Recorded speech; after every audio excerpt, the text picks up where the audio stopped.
পায়ে বড় একটা কাঁটা ঢুকে আছে। ব্যথায় সিংহটি কাদার মতো শব্দ করছিল। সুবলের মনে দয়া হলো। সে ভাবল, যদি আমি সিংহটিকে সাহায্য করি, সিংহটি হয়তো আমাকে কিছুই করবে না। ধীরে ধীরে সে সিংহের কাছে গিয়ে শান্ত কণ্ঠে বলল, ভয় পেও না, আমি তোমাকে সাহায্য করব। সিংহটি আশ্চর্যভাবে শান্ত হয়ে বসে রইল। অনেক কষ্টে সুবল কাঁটাটি বের করে দিল।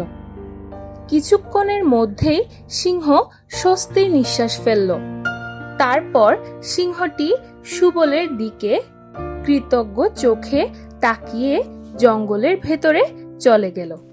কয়েকদিন পর সুবল আবার জঙ্গলে কাঠ কাটতে গেল, কিন্তু সেদিন আকাশ কালো মেঘে ভরে গেল। হঠাৎ